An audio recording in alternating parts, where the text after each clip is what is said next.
A beautiful island off the African coast would be a dream destination for holidaymakers. But a bomb at the airport diverts two jumbos to a tiny airstrip.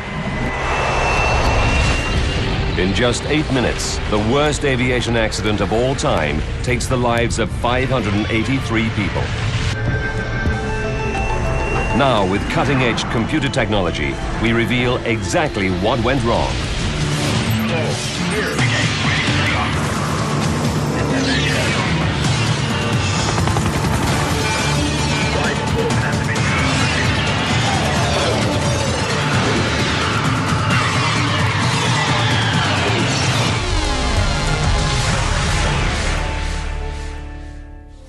Europe, the Canary Islands, Tenerife. Sunday, March the 27th, 1977. Los Rodeos is the island's sleepy airport in the hills. It's not used to heavy traffic and normally handles just a few small planes a day. But this is no ordinary day. 12 noon. After an overnight flight from Los Angeles, Pan Am's flight 1736 is just 2 hours away from the Canary Islands. Joan Jackson has been a flight attendant with Pan Am for 7 years. Everything seemed normal and fine. Sometimes you get passengers that you wish were on somebody else's flight, but these were all really wonderful people, and we enjoyed having them on our plane. Jack Ridout is one of the 378 passengers happy that he's on board a 747. Back in the 70s, the 747 was the cat's meow. I mean, it was it. It was twice as big as any other airplane. Jack is traveling in style. He's taking his girlfriend, Joni, on a special vacation. It was a wonderful first-class trip. We went to the upper deck. In those days, it was kind of a cocktail lounge. Very nice. They're heading for Gran Canaria, the third largest of 7 Canary Islands, known for their stunning scenery. But as beautiful as the islands are, they also harbor a number of terrorist groups, eager to free the islands from Spanish rule.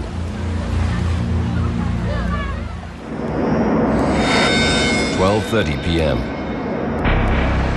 Suddenly, Pan Am's captain, Victor Grubbs, receives an urgent message from air traffic control. A bomb has exploded at Gran Canaria Airport, where he's due to land. He must now head for Los Rodeos Airport on the nearby island of Tenerife. He then tells the passengers what's happened. I was concerned. I'm sure all of the passengers were. 1:38 p.m. Pan Am 747 is not the only plane diverted because of the bomb. Another jumbo, KLM Flight 4805 from Amsterdam, is also diverted to Tenerife's Los Rodeos Airport. It touches down ahead of the Pan Am plane. 3 other diverted planes are already on the ground. Tenerife Airport is small. There's only one airstrip, and the air traffic controllers are not used to so many aircraft, let alone jumbo jets. And it's Sunday, so only 2 controllers are on duty. The passengers on the KLM plane set off towards the airport lounge to relax. 2:15. The Pan Am 747 touches down. It joins the KLM on the tarmac, waiting for Gran Canaria's airport to reopen. Gran Canaria is just a 25-minute hop away, but it could be some time before police there declare the airport safe from bombs. No one knows how long they'll be kept here. Tenerife's Los Rodeos Airport is situated in a valley, in the shadow of the great Mount Teide, the 3rd largest volcano on Earth. Teide dominates the island and even influences the weather. So far today, the sun is shining, but conditions can change at any moment. The airport is at an altitude of 632 meters above sea level. Low-lying clouds frequently roll down the mountains, shrouding the airport in heavy fog. But when the Pan Am plane lands, weather isn't a problem. The conditions were good. They were clear and a beautiful day. I noticed that the airport was in a little disrepair. Medieval, to say the best. Los Rodeos Airport opened in 1941. Facilities are severely limited. There's no radar to monitor planes on the ground. And today the runway center lights are out of service. With 5 big jets now diverted there as well, the airport can barely cope. The departure lounge is overcrowded. Passengers inside the Pan Am Jumbo are not allowed to leave the plane. The flight attendant opens the door to give the passengers some fresh air. I remember we were waiting. We were there long enough to be bored. Say, when are we going to go? 2:30 p.m. Police in Gran Canaria have cleared the bomb, and the passengers think they'll soon be able to get to their destination and start their vacations. But even though the Pan Am plane is ready to take off, it can't. The KLM Jumbo, ahead of it on the taxiway, is refueling. Filling the Jumbo with 55,000 liters of fuel will take 30 minutes. The Pan Am is forced to wait. The pilots were very eager to go. I think they would have preferred that KLM had not taken on the extra fuel, that we'd all just gone ahead and gone. But even after the KLM finishes refueling, there's still a delay. With no explanation, the Spanish authorities force the planes to sit on the tarmac for nearly 2 more hours. At 4:56 p.m., KLM's most senior pilot, Captain Jacob van Zanten, requests permission to taxi. 2 minutes later, air traffic control gives the go-ahead. On the Pan Am, Jack notices a change in the weather. The fog started rolling in, and it was quite unusual to me because it would completely consume the airport. It was the difference between night and day. The KLM 4805 taxis down the runway. There are 248 passengers and crew on board. The air traffic controllers instruct the pilots to proceed to the end of the airstrip, make a 180-degree turn, and wait for clearance to take off. Visibility is now down to 300 meters. None of the air traffic controllers can see the planes that they're directing. And there is no ground radar to help them. They are now totally reliant on communicating by radio. 5:02 p.m. The controllers give Pan Am permission to taxi onto the runway right behind the KLM. The Pan Am pilots are then told to turn off at the 3rd exit and wait. Conditions are getting worse by the second. Followed the KLM plane out on the tarmac, and you couldn't see the cement. You couldn't see anything. It was dark. 5:04. The KLM is completing its 180-degree turn and getting into position for takeoff.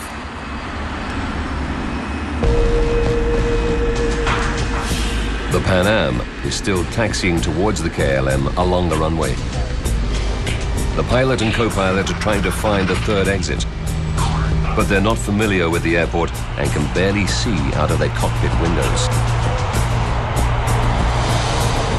I said, look at this fog, we're never going to take off because I can't even see the number 2 engine, which is the inboard engine. And I know we're not going. 5:05. The KLM is in position. After a delay of 3.5 hours, Captain Van Zanten is finally ready to leave. 5:06. Captain Van Zanten releases the brakes. The 747 starts heading down the runway towards the Pan Am, which is still on the airstrip, just 1,400 meters up ahead.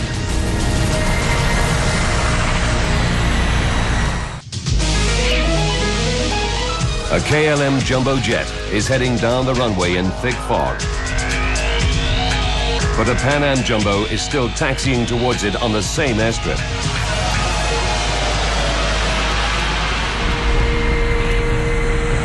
Jack and Joni are in Pan Am's first class. Johnny said, "Oh my God, you know, what would happen if he took off?" And I just casually said to her, "Well, don't worry about a thing. If he hits us head on, you'll never feel a thing." 5:06 and 18 seconds. The control tower tells the KLM crew to wait. Okay, stand by for takeoff. I will call you. But they don't. Instead, Captain Van Zanten accelerates the KLM jumbo down the runway. 5:06 and 45 seconds. The Pan Am co-pilot looks out of the window and is horrified by what he sees. The 300,000 kilogram KLM jumbo is heading straight towards him. The Pan Am has 394 passengers and crew on board. Their only chance is to get out of the way as quickly as possible. Pan Am's Captain Grubbs forces the engines to full throttle. He tries to move the 747 out of the way.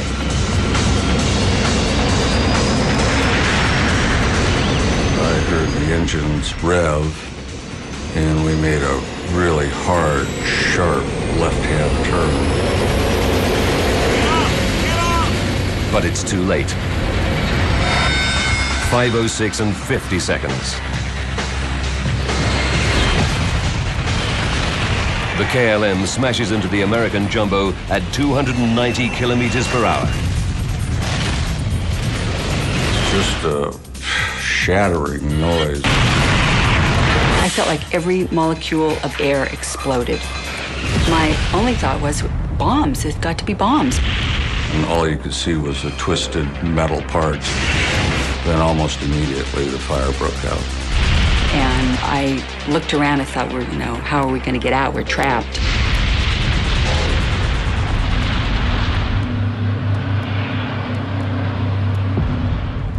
The air traffic controllers hear the explosions, but because of the fog, they can't see anything. They're unable to make radio contact with either plane. The KLM 747 has careered into the Pan Am, slicing off the upper deck. After the impact, the KLM crashes further down the runway.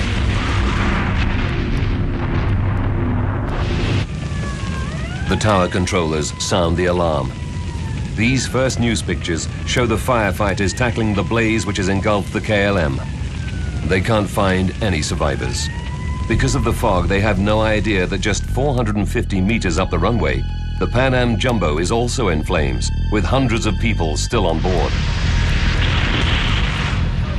Without a moment's hesitation, Jack Ridout immediately sets about helping other passengers. There was raw fuel, and I had it all over me. I was drenched in it. I thought, we gotta get these people out of here. So I started just literally slinging people out that door. Meanwhile, Joan Jackson and another flight attendant are trying to escape. I think I must have gone through this hole, and I reached back down and said, "Suzanne, give me your hand," and pulled her out, and we found ourselves standing on top of the aircraft.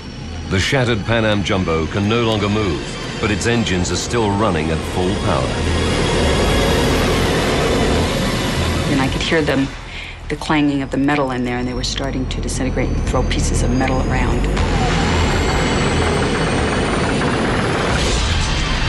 There was another explosion, and the flight attendant who had been helping people was killed instantly. Joan and her colleague are still stuck on the roof of the plane. And I thought to myself, if we jump, we're going to have broken legs. Are we going to be able to get away from the plane if we have broken legs? But the plane begins to disintegrate beneath them. The fuselage where it had broken was kind of trailing down toward the ground. And I think we all just tried to leap for the ground and kind of get away from the plane. Another explosion blasts Jack out of the plane. Joni told me that I came out back forward. And when I became conscious, she said, "We got to get out of here." And we kind of staggered as far away from the plane as we could. And then finally, the last explosion just took everything out but the wings. Of 396 people on board, there are just 61 survivors. Joan Jackson and her colleague escape with bruises and scratches. We couldn't believe that we had so few people. We just kept looking around for the rest of the people and the rest of the crew. I kept thinking, if I walk around to the other side of the plane, I'm going to find 400 people and all my friends on the crew. But of course, that wasn't the case, and we just couldn't believe it. Jack Ridout helped to rescue 12 people. He's left with third-degree burns on his head and arms. I guess this was kind of my own private Vietnam. It was awful. It was carnage. Everybody on the KLM 747 and most of those on the Pan Am have perished in the crash. It's the worst aviation accident in history. In all, 583 people have lost their lives.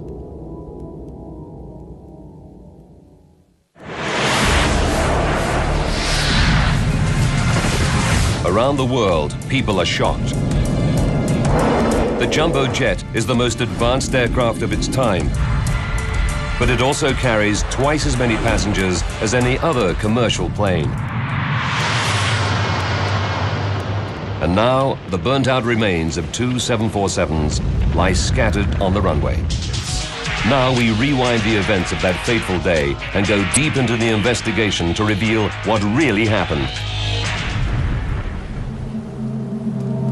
The Spanish immediately bring in a team of specialists. Accident investigator Jaime Velarde leaves his home in Madrid at once, reaching Tenerife by first light. When we arrive, we actually notice the sensation of the big catastrophe. Investigators arrive from America and the Netherlands, representing the two countries whose planes have crashed. One of the Dutch team is Frans Earhart, who's stunned by what he sees. We were appalled. It was tremendous, the amount of wreckage. We had never seen that before. Investigators must answer many questions. Why was the Pan Am Jumbo still on the runway? Was there another bomb? Using their official data, we can piece together the deadly chain of events. In the beginning, I didn't suspect anything. That was not the moment of taking conclusions. The only important thing is the evidence, nothing else. The first task is to find the black boxes. They contain vital voice recordings from inside both cockpits, as well as all the technical data. The investigators soon recover them, but the boxes are badly damaged. It may take weeks to decipher the recordings. In the meantime, investigators have to rely on the next best thing, the tapes from the air traffic control tower. The tension was enormous because that was the first sign of who was the main reason for the accident.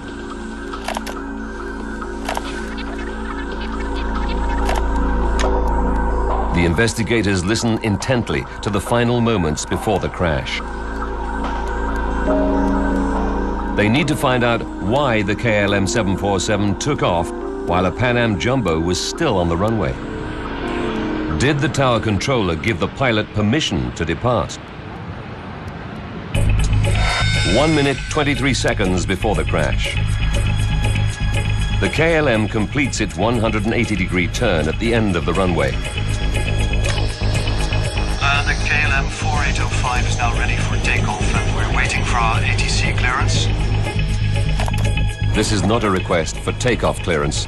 but a request for air traffic control clearance. The pilots are seeking directions for once they're airborne. The controller issues the ATC clearance, and the KLM co-pilot reads it back. 33 seconds before the collision. The tapes reveal that after reading back his ATC clearance, the KLM co-pilot makes an unusual statement. We're now at takeoff. American investigator Bill Edmonds is puzzled by what he heard. We couldn't understand exactly whether he was saying we are at takeoff or we are taking off. If we are at takeoff, that means we're ready to take off, or the other would be that they're actually in the process of taking off. 28 seconds. The Spanish air traffic controller also seems confused by what the KLM co-pilot has just said. Okay, stand by for takeoff. I will call you. Stand by is the last instruction from the tower to the KLM. They never issue takeoff clearance. Nevertheless, Captain Van Zanten accelerates down the runway. The control tower tapes seem to suggest that the Dutch pilot has made a serious error of judgment. This man, for reasons that we'll have to investigate, took off without permission. Van Zanten is one of Holland's star pilots. He was so highly regarded that KLM used his face in their advertising. He'd been a commercial pilot for 27 years and had flown more than 11,700 hours. It's shocking that such an experienced pilot would make such a drastic error. The evidence appears to be damning, but the investigation is far from over. Listening to the black box voice recorders is still several days away.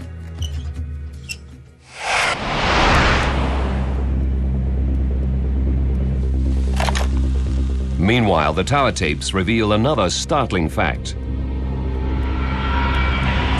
The Pan Am pilots had not followed their instructions either. 4 minutes before the crash, the control tower instructs the Pan Am to turn off the runway at the third exit.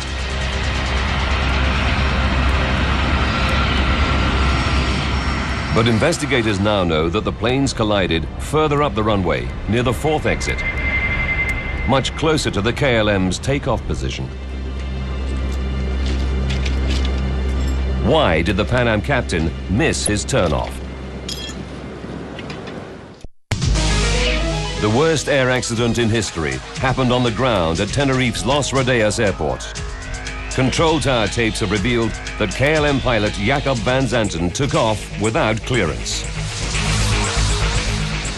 Now, using advanced graphics based on the Spanish government's official report, we go deep into the investigation to discover exactly what went wrong.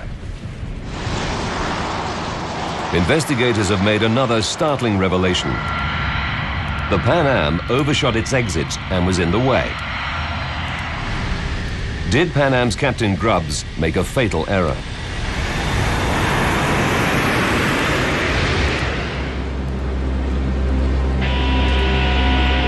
To find out, investigators first analyzed the airport layout. Los Rodeos is a small airport with just one airstrip and a taxiway at the side. There are 4 access lanes between the taxiway and the runway. On the day of the crash, controllers at Tenerife have to handle extra planes because the airport at Gran Canaria is closed. They have no choice but to park them on the taxiway.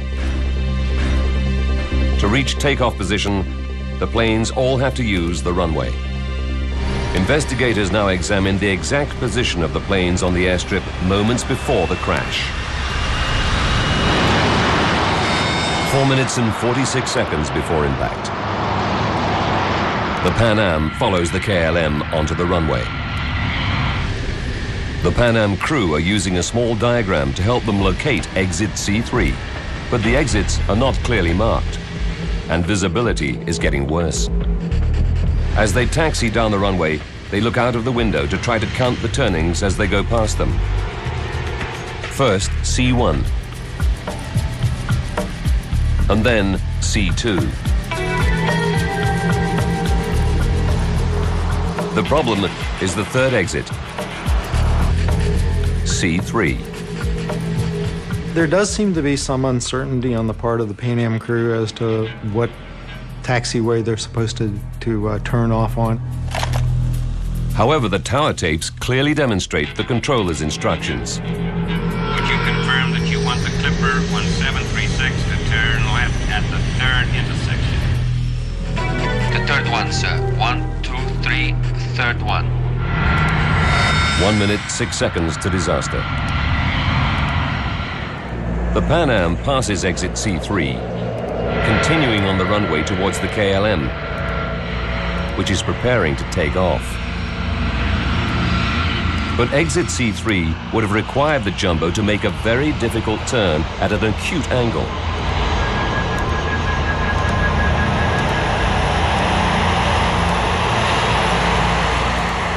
The American investigators believe it was a practical impossibility, and the crew may have thought so too. The geometry that we drew out indicated that the Pan Am aircraft could not have made it. In my mind, had I been the captain of the airplane, I don't think I would have attempted a turn of that sort. But if the turn is so difficult, why did the controller ask the Pan Am to make it? Probably because he was not used to 747s. Other aircraft could have performed the maneuver very easily. But American investigators believe there's another reason why Captain Grubbs misses the C3 exit.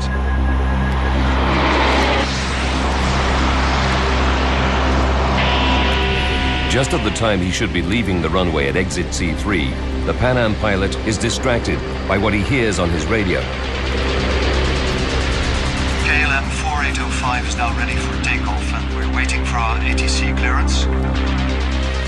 They probably would have been listening to the KLM aircraft rather than concentrating on turning off on the taxiway. 35 seconds to go. The KLM co-pilot tells control. We're now at takeoff. Immediately, the Pan Am co-pilot butts into the conversation. We're still taxiing down the runway, the Clipper 1736. Inside the KLM, the pilot and crew are getting all radio transmissions. They should hear that the Pan Am Jumbo is still on the runway ahead of them.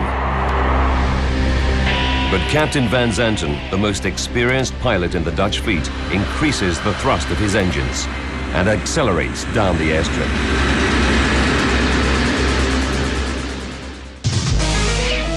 Investigators now know that none of the pilots on either plane followed the controller's instructions. To find out why, investigators have to dig deeper. It may boil down to the behavior of the two crews. Transcripts of the control tower tapes reveal a growing level of tension in the KLM cockpit. The captain did express or exhibit a definite hurry-up tendency. The KLM Jumbo has been waiting at Tenerife for almost 3.5 hours. Investigators later find out from radio conversations that Captain Van Zanten had expressed concern about going over the number of hours he's allowed to work. He still has to pick up 300 passengers in Gran Canaria to take back to Amsterdam. If he's late, the crew will be grounded for a rest period, and KLM will have to pay overnight accommodation for everyone on board. And now the fog is rolling in, causing very low visibility. He's feeling the pressure. I think every captain thinks that all the problems are on the ground, and as soon as you take off, problems are over.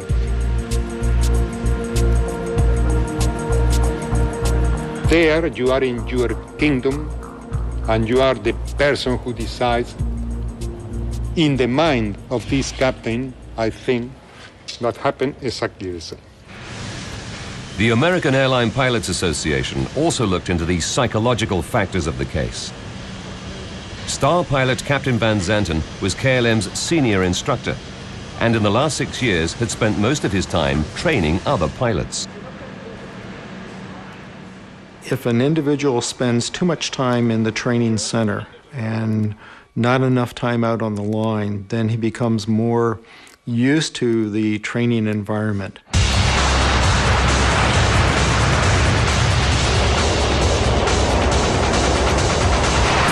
In fact, in the past 6 years, Captain Van Zanten had flown an average of just 21 hours per month. And he'd not flown at all in the last 12 weeks. Bill Edmonds suggests that a phenomenon called training syndrome causes pilots to blur the distinction between the real world and the unreal world. With a simulator, you go ahead and you fly a maneuver, you stop, you reset the simulator, you refly the maneuver. You kind of get used to jumping around, and you're ready to do something, and you go ahead and do that. In the simulator, the instructor acts as the controller. He usually issues ATC clearance and takeoff clearance to the crew. He wouldn't have to wait for clearance from a control tower. Captain Van Zanten was ready to perform his takeoff. At a certain point, all the parameters were satisfied for his takeoff, and he was ready to go. Not sure that he looked at the big picture of where they were on the runway, where other air traffic might have been, but he was ready to go.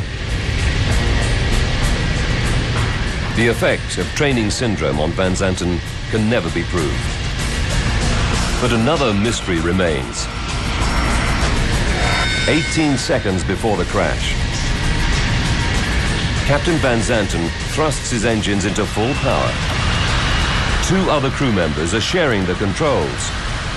Why didn't they stop him?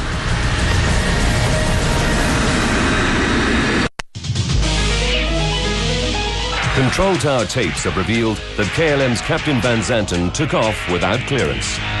Investigators have also discovered that the Pan Am Jumbo missed its exit and was in the way.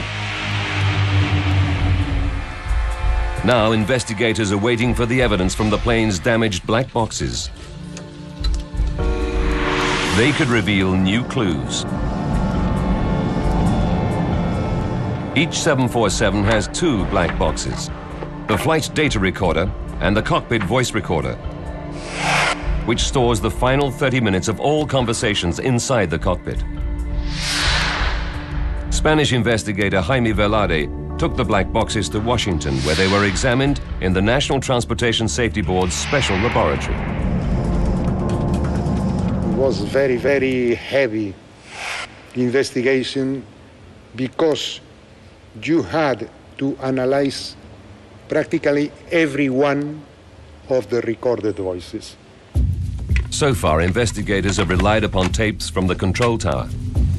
But 2 weeks into the investigation, they can finally examine the tapes from the black boxes. It can take several days to listen to a half-hour cockpit voice recorder. And you try to identify who's speaking, what they're saying, and what other interactions may be going on. Only when investigators compare the black box tapes from the 2 planes with the recordings from the control tower do they get the full story. They make a dramatic discovery. In the KLM cockpit, the crew didn't hear certain directions that were clearly audible on the control tower tapes. Just when Captain Van Zanten most needed his radio communications, a loud squeal obliterated vital messages. Papa from 1736 report. Patrick Smith is a commercial pilot who studied many air disasters. Communicating to air traffic control the way we do is just so second nature. You don't think of it potentially being something that could break down and kill you. Here, a very simple technological problem lent a hand to this massive accident. The communication system in use at Los Rodeos in 1977 is still used all around the world today. Airplanes communicate with air traffic control using 2-way VHF radios. All the planes at the airport tune into the same frequency, so that not only can they receive their instructions, they can also hear what's going on around them. But the system has limitations. It's not the same as speaking over the telephone where two people can talk at a time. The best way to picture it is if anybody's ever used a walkie-talkie, you click and you speak. Only one person can speak on that frequency at a time. Everyone must wait their turn. A problem occurs when two or more people try to use the frequency at the same time. It causes a loud, noisy squeal, known as a heterodyne. Hearing a heterodyne on an open frequency is 999 times out of 1,000. It's an innocuous phenomenon. But the accident at Tenerife was that 1 in 1,000, where the heterodyne was not harmless. 67 seconds before impact. Captain Van Zanten has completed his difficult 180-degree turn at the end of the runway. The flight data recorder reveals that he opens the throttle. The cockpit voice recorder reveals that the co-pilot is alarmed. Wait a minute, we don't have an ATC clearance. Captain Van Zanten's reply is curt. No, I know that, but go ahead, ask. 44 seconds before impact. While the KLM co-pilot is reading back the ATC clearance to the controller, the data recorder reveals that Van Zanten has already begun to accelerate. He doesn't wait for the co-pilot to finish. 37 seconds. We're going. But the Pan Am Jumbo is still taxiing on the runway. From the tower tapes, investigators know the controller told the KLM plane to wait for takeoff clearance. Okay, stand by for takeoff. I will call you. At that exact moment, the Pan Am cockpit tapes reveal that the Pan Am crew also respond. We're still taxiing down the runway, the Clipper 1736. They're both responding at the same time. But the KLM cockpit tape reveals that because both Pan Am and the controller speak at the same time, it creates a heterodyne. Okay. Captain Van Zanten simply hears the word, okay. He doesn't hear the controller. Okay, stand by for takeoff. I will call you. Nor does he hear the Pan Am. We're still taxiing down the runway, the Clipper 1736. He continues accelerating down the runway. Either one of those statements should have stopped him in his tracks, but because those two transmissions were made simultaneously, all he heard was a garbled noise. Just 28 seconds later, the KLM Jumbo smashes into the Pan Am.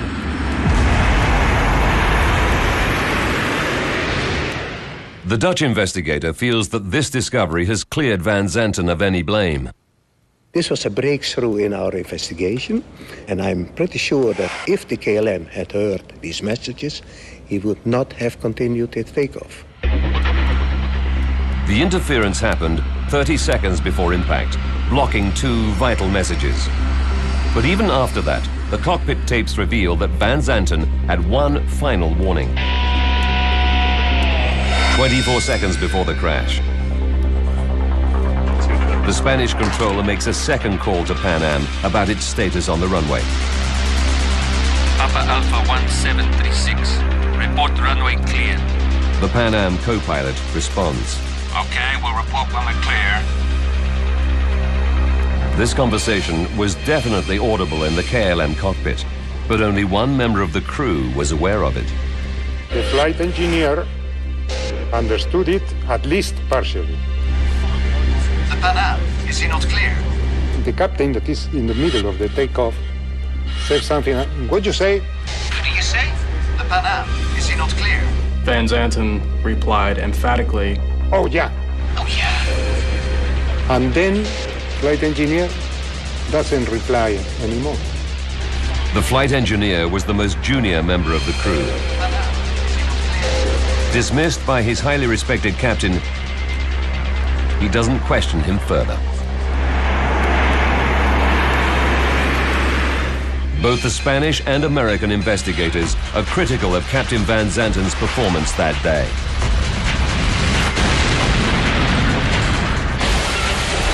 But the final analysis shows that fate was against him.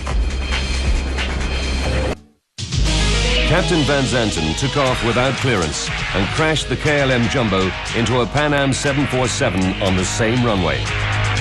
However, investigators now discover that he made one final attempt to avert disaster.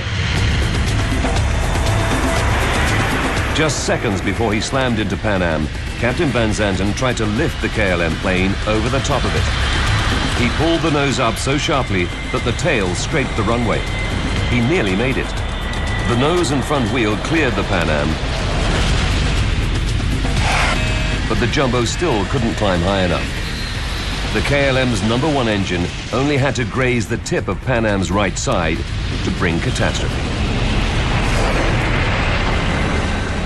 The final irony was that Captain Van Zanten had taken on an extra 55,000 liters of fuel to save refueling time later in Gran Canaria. It was this extra fuel that may have made the Jumbo just too heavy to climb the extra few meters in height that could have prevented the disaster. The refueling of KLM can be considered as a factor. Of course, when you are more heavy, your takeoff run is longer. The disaster at Tenerife was caused by a chain of events combining both human error and technical failure. Pilot and aviation writer Patrick Smith believes that new technology can stop VHF radio squeals and help prevent future accidents. Heterodynes are preventable. There is a blocking device that can be inserted into the communication systems of airliners that prevents simultaneous transmission. Anybody who attempts a simultaneous transmission will be blocked out from speaking over the microphone. Aircraft engineers can fit anti-blocking units for just $13,000. A small amount compared to a new plane's price tag of up to $200 million. However, although some airlines are voluntarily installing them, it's not yet a legal requirement. Investigators finally pieced together the critical events that led to the tragedy at Tenerife. First, the air traffic controllers instructed two 747s to taxi onto the same active runway at the same time. Then, in heavy fog and confused by the runway layout, the Pan Am pilot missed his exit and taxied too far. Just seconds later, Dutch pilot Captain Van Zanten began his takeoff without clearance. Finally, a loud squeal in the KLM cockpit prevented the captain from receiving vital messages which may have stopped him in his tracks. For the survivors of Tenerife, the nightmare continued for many months. I found that I was frightened of everything. I didn't want to ride in a car. I didn't want to let my husband out of my sight. I almost wanted to be in my apartment with the curtains drawn and like you see the people in the movies that are afraid of everything. After counseling, Joan managed to return to flying 3 months later. Well, I'm still a flight attendant today. I have 34 years of flying, and I will probably be flying another 6-8 years. I love seeing the world. Back home in San Diego, Jack's story made the news. Jack Ridout is a survivor and is credited with the rescue of a dozen other passengers on a Pan Am 747, the nightmare of Tenerife.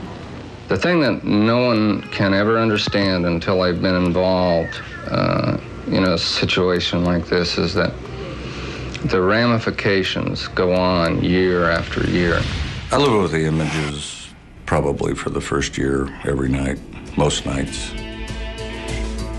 Jack's rescue efforts were recognized by President Carter, who sent him a letter of gratitude on behalf of the nation.